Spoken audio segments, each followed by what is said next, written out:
Ne suis pas ta passion. Je sais que c'est un conseil qu'on n'a pas forcément l'habitude d'entendre. Et pourtant, quand on regarde les célébrités pendant les remises d'Oscar, pendant les cérémonies, eh bien, elles disent toutes la même chose. Oui, croyez en vous, croyez en vos rêves et suivez votre passion. Dans cette vidéo, je vais t'expliquer pourquoi c'est l'un des pires conseils, surtout quand tu débutes. Bienvenue chez Mr. Dreamax. Tout d'abord, avant de comprendre pourquoi il ne faut pas suivre sa passion, il faut définir qu'est-ce que la passion. En philosophie, il y a une distinction entre les passions et la passion. Les passions, ce sont toutes nos envies de bas étage et souvent qui se reflètent sous forme de pulsions. Par exemple, ça peut être l'envie de vouloir faire la fête ou bien d'avoir une pulsion de manger un fast-food. Bref, c'est toutes ces petites envies de base et de basse qualité que notre cerveau de singe demande. Ensuite, on a la passion. La passion, c'est une activité que tu pourrais faire sans compter les heures, qui est super agréable et que tu adores faire. Par exemple, certaines personnes ont la passion de jouer d'un instrument, guitare, piano ou autre. D'autres personnes, quant à elles, ont la passion du sport. Football, musculation, street workout, etc. Donc tu l'auras compris, dans cette vidéo, on va pas parler des passions, de toutes nos pulsions créées par notre cerveau de singe. Ça, j'ai déjà traité dans mon ancienne vidéo. Bon, on va parler de la passion. Qu'est-ce qui t'anime, qu'est-ce qui te fait vibrer au quotidien et pourquoi, dans la majorité des cas, tu ne devrais pas la suivre, du moins au début. Déjà, il faut savoir que la passion, c'est le moteur de travail le plus puissant au monde. Sauf que le problème pour la majorité des gens, leur passion, ce qui les anime de l'intérieur, eh bien, ce sont des hobbies. Autrement dit, ce n'est pas rentable et ce n'est pas réaliste pour en vivre. Je vais te prendre l'exemple de mon cousin qui est un grand passionné de jeux vidéo, notamment League of Legends si tu connais. Et si on lui donne le conseil de suivre sa passion, qu'est-ce qu'il va faire? Il va jouer aux jeux vidéo toute la journée. Et bien évidemment, dans 99,999% du temps, ce n'est pas rentable. Parce que c'est pas parce que tu as une passion que d'une part, tu es bon là-dedans et que d'autre part, tu peux la monétiser. Sur les réseaux, vous voyez des pro gamers qui gagnent des millions. C'est la même chose avec des athlètes qui sont dans le top 1% et qui gagnent des millions. Sauf que ces personnes-là représentent l'exception. Et forcément, quand tu vois la tête de tes idoles H24 sur les réseaux, tu te dis que tu as envie de faire comme eux. Sauf que pour un pro gamer qui a réussi, pour un faker, eh bien, tu as des millions de joueurs qui n'ont pas réussi, qui sont pas rentables.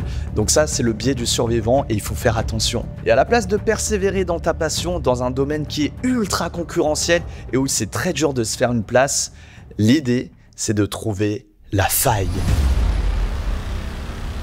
Donc, il ne faut pas poursuivre sa passion, mais il faut poursuivre la faille. Et là, tu vas me demander, c'est quoi la faille? La faille, c'est tout simplement un business qui est très rentable, mais peu exploité. Je te prends mon exemple dans la création de contenu. Comment j'ai réussi à avoir plus de 1,5 million d'abonnés sur TikTok et comment j'ai réussi pour être le numéro 1 sur Instagram. Tout simplement, j'ai trouvé la faille et je me suis inséré dedans. Je vais t'expliquer, tu vas mieux comprendre. Juste avant de poster ma première vidéo sur TikTok, eh bien j'ai analysé des centaines et des centaines de vidéos pour savoir quel contenu allait devenir viral. C'est pas de la chance, c'est calculé. Et lorsque j'ai commencé ce travail d'analyse en début 2022 sur la plateforme de TikTok, j'ai remarqué qu'il y avait un gros manque de qualité dans les vidéos de développement personnel. Et pourtant, le peu de vidéos de développement personnel qu'il y avait sur la plateforme, elle faisait énormément de vues. Et donc moi je me suis dit, il y a énormément de personnes qui s'intéressent à ce genre de contenu. Moi je peux faire mieux que la concurrence. Et elle est là la faille. Si tu trouves un business, un marché qui est mal desservi, où toi tu peux faire mieux que la concurrence et où il y a une forte demande, alors tu as trouvé la mine d'or, tu as trouvé la faille. Et la faille comparée à la majorité des passions qu'on a, eh bien ça c'est rentable. Pour faire simple, si tu restes sur ta passion, il n'y a pas beaucoup de demandes mais il y a énormément de concurrence, alors que si tu trouves la faille, il n'y a pas beaucoup de concurrence, mais il y a énormément de demandes. Jusqu'à présent, on a bien compris qu'il fallait poursuivre la faille plutôt que poursuivre la passion, poursuivre le business plutôt que ce qu'on aime, poursuivre le rationnel plutôt que l'émotionnel. Mais imagine que tu arrives à fusionner les deux, à fusionner amour et argent. Là, tu fais un carnage. Et comme je te l'ai dit en début de vidéo, la passion, c'est le moteur le plus fort de l'homme. Et si tu trouves la faille et que tu insères dedans ta passion, eh bien, c'est juste une question de temps avant que tu deviennes numéro 1 sur ton marché. Et c'est super important de devenir le meilleur dans ta thématique parce que l'histoire ne retient que les numéros 1. La preuve, si je te demande c'est qui le coureur le plus rapide au monde, tu vas me répondre, c'est Usain Bolt, sans hésitation.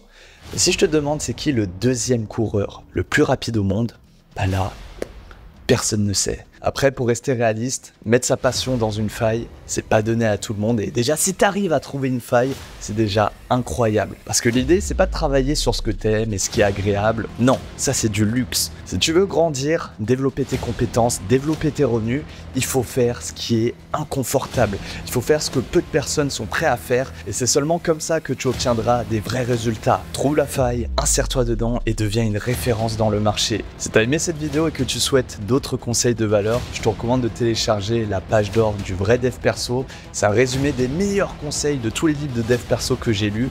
Et là, il n'y a pas de bullshit, il n'y a que des vrais conseils. Autrement, tu peux regarder ma dernière vidéo juste ici. C'était Mr. Dreamax. Suivez le business, la passion viendra après.